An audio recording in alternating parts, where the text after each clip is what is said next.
School started just yesterday, and yet the union representing Ontario's elementary teachers is already suing the new government. From curriculum changes to a so-called snitch line, it's shaping up to be an interesting first term for the province's new Ford ministry. Here to help us with where politics meets education, Deb Hutton, former senior advisor to Premiers Mike Harris and Ernie Eves, now a columnist at QP Briefing, and Martin Regcon, Ontario politics columnist with the Toronto Star. It's good to see you two back here in this first week of our 13th season here on TVO. We know, Tories know, right, Deb? Tories know that relationships with teacher unions are always problematic. Couldn't you compare, since you were there 25 years ago, you want to compare how it's looking so far with the way it was during the Mike Harris years? Well, I would say it's always problematic with governments, period, no matter what the stripes. And I think in the last, I'll say 30 plus years, the power and control of the teachers' union has increased no matter what government's been in power. The only difference is whether the government says, hang on a second, I want to do something different, and you end up with the battle that you had under the Harris government and that you're seeing now today already with the Ford government, or whether you have a situation as we had under McGuinty and Wynne, where the government says, okay, let's go with this, let's do this. Well, they said that until they didn't. Well, until they didn't, but by then they had done so much damage, in my view, to the overall education system that we're in the situation that we're in today, where we need a complete reset. I think that's the path the Fords are heading down. The challenge is, it doesn't really matter what the Ford government does. If it's not status quo, if it's not in keeping with what the teachers' union wants, we, unions, plural, we will have a battle. And that is what's unfortunate for our kids. Do you agree that this is kind of a perpetual, who gets to be in charge of the education system and make the decisions? Is that what this is about at the end of the day? Not always. Look, teachers do God's work, but they're also tough cookies. And I agree with much of what Deb said, but I would say that for the early years of the Dalton-McGuinty government, relations were actually pretty good. But that's because they got significant pay increases, 25% or so over a decade, broken up year by contract. Where I don't agree either is this idea that it doesn't matter what the Ford government does. I think it matters very much what the Ford government does. Look, the elementary school teachers union, the biggest one, they endorsed the NDP on the first or second day of the campaign. So they have a political allegiance. Previously, the teachers were strongly supportive of the Liberals. That fell apart after pay freezes.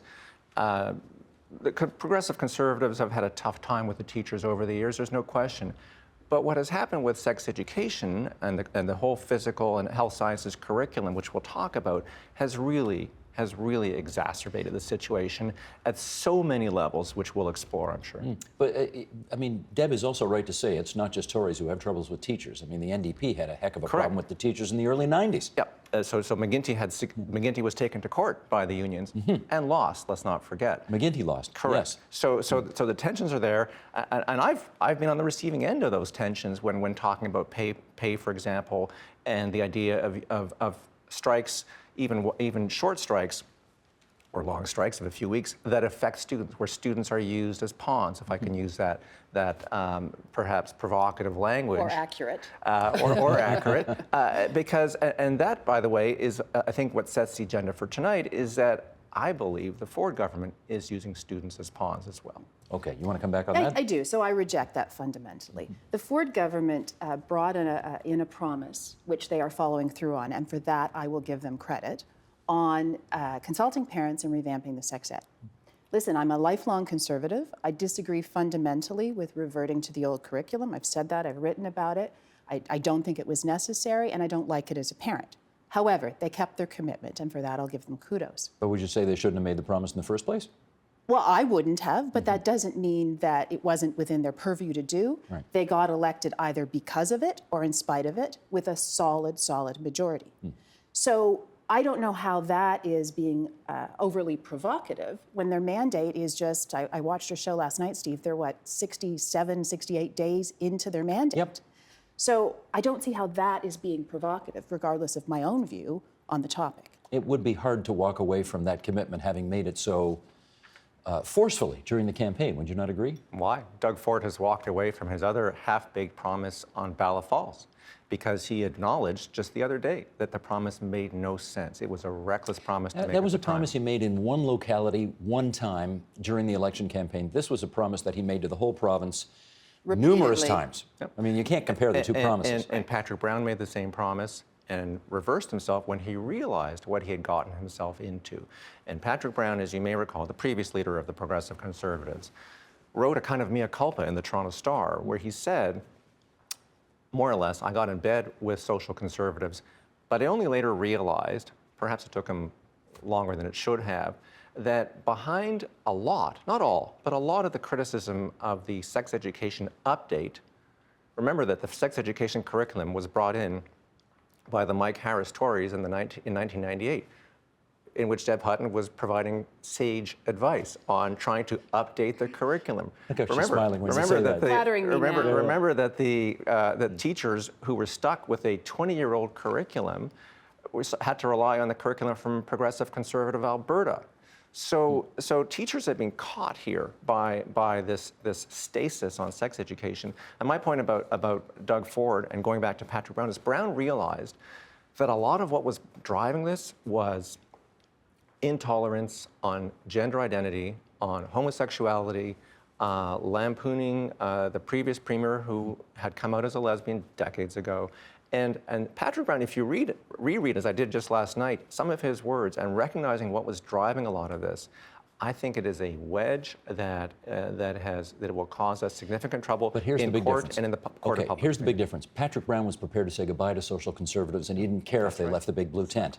Doug Ford still wants those social conservatives inside his big blue tent, so he couldn't walk away from that promise under those circumstances. Well, I think the big difference is Doug Ford fundamentally believed what he sold. I don't believe for a second that Patrick Brown did in the initial phase. So for me, that's the big difference. I don't believe for a second that Doug Ford believes that. I believe he believes what he has done is the right thing. Now, we will see where we end up on the curriculum, because that is, in fact, another phase of this discussion.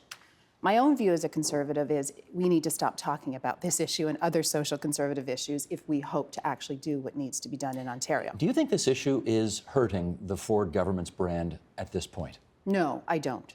But I do think there will be fatigue if this doesn't come to a conclusion, whatever that conclusion is. I argued it should have come to a conclusion before September, Sure. but certainly within a timely fashion. So having said that, if you're advising the Premier and his Minister of Education today, what kind of a timeline would you give them that you think makes the most political sense to get this thing wrapped up? So I think they need to have something wrapped up in the next 6 months so that the planning can take place for September of 2019. Would you, I mean, 6 months in the grand scheme of a government is not an eternity. Would you say that's a satisfactory amount of time to resolve this? They have a lot of damage control to do because in the first 2 to 3 months of being in power, they messed up the rollout of this rollback, if I can put it that way. They delivered mixed messages. One day, Doug Ford was threatening teachers with very intemperate language. And then a few days later, he tried to roll it back and say, I love teachers. Teachers are some of my best friends are teachers. And one day there's a snitch line, the next day it's a consultation line. Now he's facing a court battle from the Civil Liberties Association, from the biggest teachers union. And if that, as I said before, the union has a good track record with this litigation that is trumping the government's legislation. And I believe that if that starts to hold their feet to the fire, the court of public opinion will also judge the Ford government severely. They didn't need to roll back the curriculum. They could have gone through the motions of another consultation. Remember, there was a consultation in 2014-15, no matter how many times Ford claims that parents weren't consulted. 4,000 parent representatives in every school in the province were consulted. So they could have done this in a softer way, in a more consistent way, and done a bit of a consultation and then found a way. Instead, they are all over the map on this. The politics for this now, Deb, I'm not sure. I mean, if you're a teacher watching this right now, you can understand if you're scratching your head saying, what do I do? The province is telling me to do one thing. My school board may be telling me to do another thing. For example, the Waterloo School Board trustees. They've asked the education minister to allow their teachers to teach the 2015 updated curriculum, saying it is necessary to maintain a safe environment for all the students. If the province is telling you one thing and your board director is telling you to do another thing, and you're a teacher showing up for work today. What are you supposed to do? So here's my problem with what the boards have done and what the teachers' unions have done and said. You are setting it up as though it is an either or for every teacher. And you, I think, instinctively are getting the back of the government up. How could you not? I actually believe if we weren't so polarized, and for that I blame the unions. I don't blame, as I said a few minutes ago, the government. The government was clear about what they were going to do, and the government had a mandate to do it. But what the teachers' unions have done is they've created a situation where in other circumstances, the teachers would go in and say, I know I have a transgendered child in my class, so I'm going to take the basic curriculum and add this to it. And it's not make a big deal about it. And I don't think you would have any more outrage from parents today in that class or with children in that class than you would have if we were still on the updated the curriculum. Teachers, for the most part, do what they need to do for their class within the overview of what they're supposed to be teaching. Is this one of these things, Martin, where in theory we can't agree on what to do, but in practice everybody knows what to do? You would think so, and one would have liked for people to be as reasonable as Deb is suggesting about it. But when you set up a reporting line, snitch line, whatever you want to call it, that's anonymous, you are putting teachers in the crosshairs of what you've just said is a very polarized debate. And who's been polarizing it? You reap what you sow. And by making this such a hot button item, by legitimizing and indulging some of the most intolerant voices, I'm not saying everybody who opposes sex ed is intolerant. We seem to agree on what is appropriate for children as parents of kids in school, all of us at this table. All of us recognizing the limits of father knows best that, I mean, I can't get my kids to watch TVO if I'm on it, so why do I think they'll listen to me if I tell them about sex education, let alone music, let alone the Beatles? I mean, they only liked the Beatles when they saw it on Glee, but they didn't listen to me. So you need to have teachers playing that role, but don't expect them to go up against the might of the government. On the one hand, the school boards have tried to give them some extra leeway. I haven't really heard that from the government. What I've seen from the government is some kind of legitimizing of almost intolerance. I do want to get your take, though, Deb, as somebody who gave political advice to premiers for many years, on whether you think it was politically advisable to create this, again, use the language you want, hotline, snitch line, whatever. What do you think? I don't think it matters one iota, quite frankly. Sets a tone, though, doesn't it? Well, I was going to say it's been grabbed onto by the teachers' unions to call it a snitch line as opposed to a consultation line. But I really, in the grand scheme of things, I don't think it matters. I suspect it will last just for this period of time, as it should, while we're reviewing the curriculum. And let's talk broadly about the curriculum, because part of what drives me nuts as a conservative isn't just that we're talking about social issues, which I don't think are winning issues broadly, but that we're not talking about math. And that's what we should be talking about, and other parts of the curriculum that may in fact need to be updated. So hopefully this line won't last for long. It will give some input. I think it is just another consultation tool as opposed to anything that was ever intended to go after teachers. Okay. If I Sure. may, Go ahead. the Premier did say, teachers, and he wagged his finger, figuratively, don't you dare disobey. And if parents are finding any problem, call this number, and they set up the website and they're promoting it. So I don't think we should assume the motives are benign here. I think what teachers, I think you raised a good point. If a teacher has a transgender kid or a gay kid in their class, you would expect them to be sensitive to that, to tailor the teaching and so on. But if they're being told explicitly you can't do that, they are caught in a limbo that's just not fair for teachers. And what do we do about that? You know, if the government said, it's just as a thought experiment, we're going to revert to a Protestant system where other religions aren't going to be taught, we wouldn't expect teachers to go along with that because we believe in freedom of religion. And given that there are rights that are entrenched in the Charter of Rights, which is what the union is talking about, in the Human Rights Code, which is what the Civil Liberties Association is talking about, surely the curriculum should be congruent with those constitutional rights. I care about math too. I think everyone here, if I may presume, is as preoccupied with math as anything else. But let's be clear, this math consultation It's a fig leaf that Ford threw in at the last moment. But so I disagree with that, by the way. Having had a little bit of conversation with the Ford campaign during the campaign when they were talking about math. But let's take math, for example. Let's assume for a second, hypothetically, that the Ford government makes a decision that discovery math is gone. It's wrong. There are a number of teachers who believe it is good.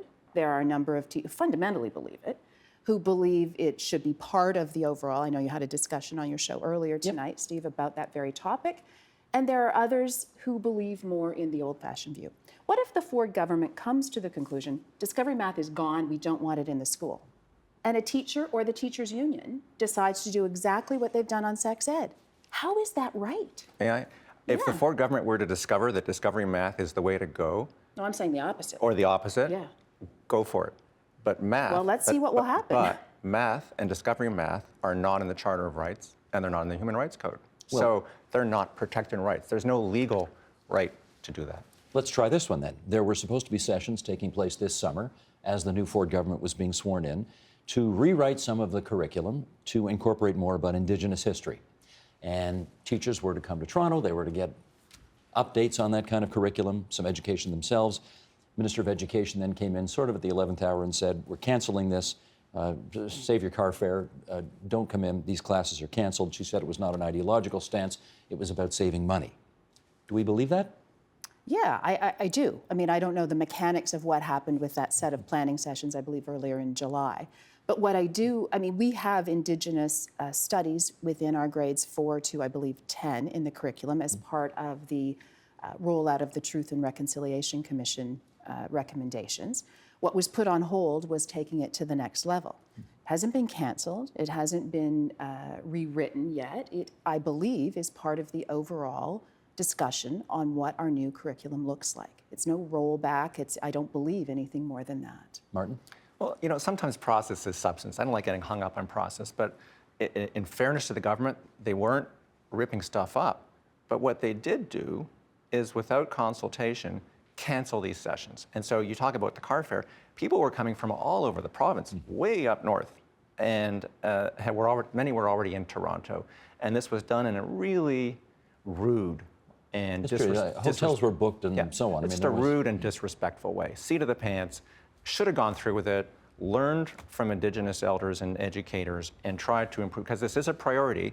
Even if this government has removed the standalone Indigenous Affairs Ministry, you would think it would be a priority. So the way it was handled was just disrespectful. But there's no evidence it's not, right? They're taking a pause on this. And understand what happens when you come into government, which you know because you've watched new governments come in. Ministers get, you know, all kinds of things thrown at them. They are not up to speed on all of them. And they often will say, hang on. Now, that being said, I also believe in this situation, if I understand it correctly, that civil servants said we've had a pause put on travel spending and some of those things, and actually the ministry itself put a pause on this over and above the minister. Okay, it does. I mean, which is part of the process, no, but that's not my main point. I get for that, sure. but of course we live in a world of politics and perception, and the perception of the government of Ontario in one of its first acts saying, we are going to cancel Indigenous education, will strike a lot of people as the wrong group to pick on, the wrong subject to go after, with a savings that will be virtually insignificant in a corporation that is worth $150 billion a year. Yeah, and I don't believe that was what happened. I don't think that's a fair characterization of what happened. My daughter's in grade 6. She will have Indigenous, as she did in grade 5, studies in her curriculum this year. Well, now that is the fact. I mean, it does carry over into other things. I think it's a hard explanation to sell to the Indigenous people who found themselves stranded here with nowhere to go, who'd come all the way to Toronto and no one wanted to hear them. I think that's the message that got out. Our kids will be okay, but I think the message sent to Indigenous kids, or Indigenous educators, I should say, was an unfortunate one and disrespectful, and as I said, just rude. I mean, look, my kids started out years ago saying First Nations kids. Now it's Indigenous. You know, the whole curriculum keeps evolving, and I hope the government understands that even if they're stuck and hung up on sex ed, that the curriculum has to also evolve on Indigenous matters. And I believe they haven't repudiated that, But that's a terrible signal to send. Okay, we got less than 2 minutes to go here, and I want to get one quick comment from each of you on what you think could be done to improve the relationship between the teacher unions and the government, if anything. Deb. And I started, our session here tonight, Steve, saying it's been 30 years in the making, in my view. I think it seems like it's better when the government capitulates. I don't believe it is better for the system. I actually believe that we need to move forward in education. The challenge we have is that to make substantial changes between the power struggle that is a daily occurrence with the teachers' unions and the government of the day requires the very upheaval that they will automatically fight against. And that's the challenge. I don't know whether it's more choice in education. I don't know if it's merit-based pay and those sorts of things. A lot of it happens at the collective bargaining table, which is hugely problematic. I mean, I believe fundamentally with 2 kids in the system, we need to restore power to the principals. A lot of that was taken away through collective bargaining. And so I don't know how you get it back, but it has to be done. We cannot allow the teachers' unions to continue to have such strength. Last 30 to you, MRC. Well, I would say the 2 most important paths for the government are, 1, consultation with the teachers, even if it doesn't always go perfectly.